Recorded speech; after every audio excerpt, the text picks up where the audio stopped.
Hi guys and welcome to Horologique. Today I'm going to be reviewing for you a bronze watch, and I have not reviewed a bronze watch since ages. I believe it was my very first video, was a bronze watch of the Mako 2, I believe. It was ages ago. I still have that watch, by the way, because it is a bronze watch. Today what I'm going to present you, it's a Steeldive watch, and it is a bronze watch as well. I know many of you are familiar with bronze watches and with the bronze properties, so to make it really short, what happens here is that bronze has some qualities that make it develop a protective layer around it depending on its exposure to the elements. So for example, if you've exposed the watch a lot to salt water or to harsh weather conditions, it's going to darken, and then with time, with years, it's going to develop a green patina. This is what we find in bronze statues, for example, but the good quality about bronze, especially with statues, is that you can shine it again, you can remove this layer, and you will find the exact same shimmer of when the bronze was new. As much as this is good for statues, it is not what most people with bronze watches are looking for. We are looking to form this patina. So what I'm going to show you here is I'm going to show you how this Steeldive Willard homage is right now. Very, very shiny and pretty much gold looking. And you will see later on, and I will compare it with my over 3-year-old Mako 2. And then of course we're going to go ahead and review this watch at the same time. So let's see that right away. Alright, here is the box shared with so many other Chinese brands, with Cronos, with Saint Martin and so many others. As you can see, as you have seen, I believe, the logo is pretty cool, the Steeldive logo, because you've got on one side the scuba gear, let's say, and when you flip it, we've got this very nice cartoonish ninja in here. I don't know if you can see that, it must be my childish side. Alright, let's open this watch. Alright, like you've seen me open so many others, and as you can see, it is protected, it comes protected. I already opened it actually, so it came on this plastic wrapping as well, besides from all this wrapping, and the aim here is to protect the bronze, of course, to have it not start patina when you don't want it to, which I'm going to remove right away.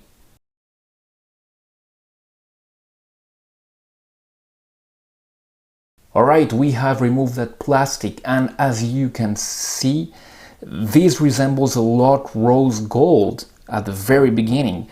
In a few minutes, hours, it's going to start to patina already, and we shall see that maybe if you're interested on a later video, but it may start to patina whenever I'm going to touch it with my sweat and acids on my skin. It's going to start to patina, so that's the fun about it.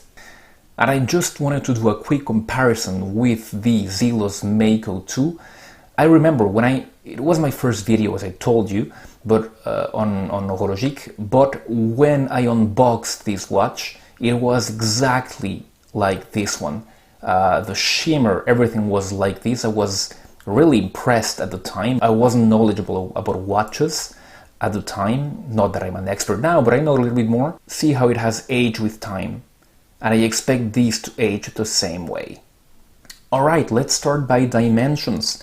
We've got a diameter of 43.6, so quite big, as Willard cases are usually. We've got a height of 13.7 per 13.6.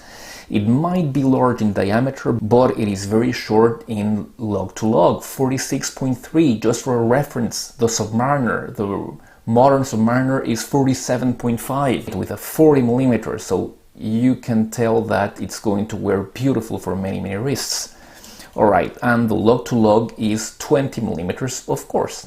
Let's talk about that dial. Everything metallic here in the dial is gilt, and all the printing is gilt as well. Let's talk about the printing then. On the top of the dial, you've got the Steeldive logo, you've got the Steeldive lettering right below it, both gilt. At the bottom of the dial, you have got that automatic water 200 meter resist, gilt as well, but for the 200 meter, which is red, as you can see.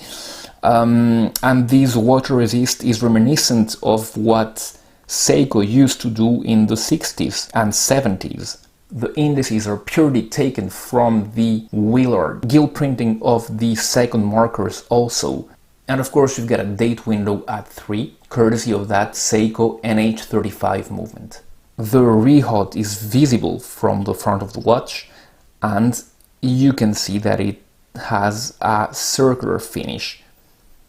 We move to the bezel insert, and you've got two options here. You've got the ceramic bezel, the black ceramic bezel insert, and you've got these bronze bezel insert. I chose this one because I just think it looks cooler, but the other one is very nice as well. That is your pick, and it is graduated. I believe that the advantage of the ceramic is that it's much more readable compared to this one.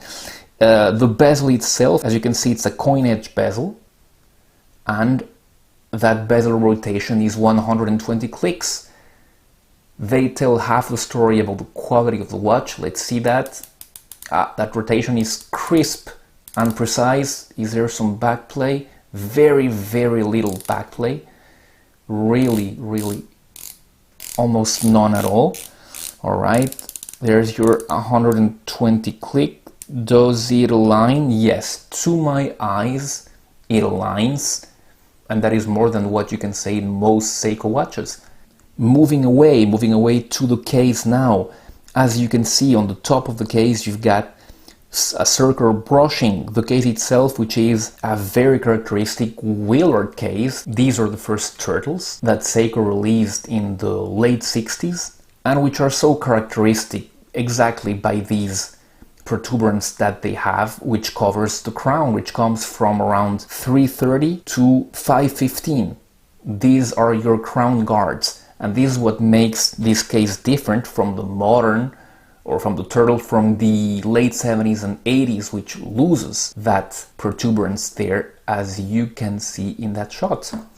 The sides of the watch are polished, as we have just unwrapped this watch. It is shiny, shiny, shiny. It shall not remain so, because remember that bronze tarnishes, and it's one of its qualities. It tarnishes, but it can be brought back to these. I can bring back these, one of my first watches, to these by applying some product and rubbing a bit. It can go back to these very, very shiny, but I like it like this. This is one of the advantages of bronze. You can make it your own. Nobody, even though they have the same watch, nobody has a watch that has exactly the same patina as mine. This has lived with me in the last over 3 years, and it has formed some very nice patina, as you can see, and it's starting to develop the green patina that some people like so much.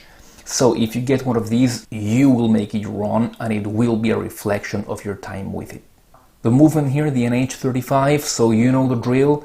It hacks hand winds. I am hand winding it. I hack it so the second hand has stopped, and the crown is, of course, screwed down, which helps with those 200 meters of water resistance. I'm not going to put this movement on a time grapher. You know the drill. You know how they go. They usually go at around the +10 mark, and I wouldn't be surprised if this one went that way. If we flip the watch, you can see that angry ninja, I prefer it that way. You can see that angry cartoon ninja in there, and some specs around the watch. I'm sure you don't want to see that. Of course, you've got a sapphire crystal. Yeah, there is not a lot of anti-reflective coating, but I believe there is some in any case, which helps a bit with legibility. We just have to check the lume, and we just have to see how it fits on wrist.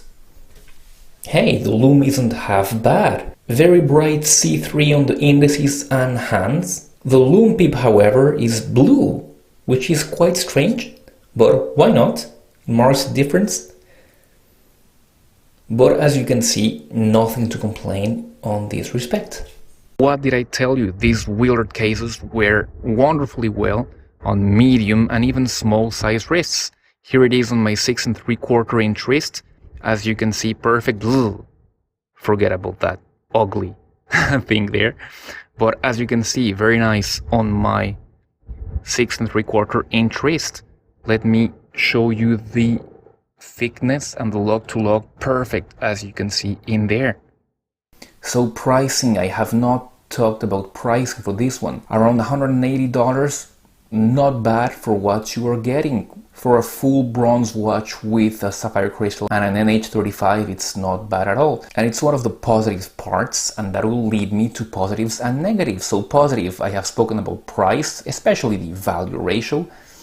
I have spoken about the romanticism of having a bronze watch. It can age with you. It is a reflection of what you have lived. This one is very well done. It is a homage without being a homage. When will Seiko release a Willard in bronze? Never. And if they do, which they won't, it will never line up like this one. So there we go. And it will be 1,000 something euros. So forget about that one.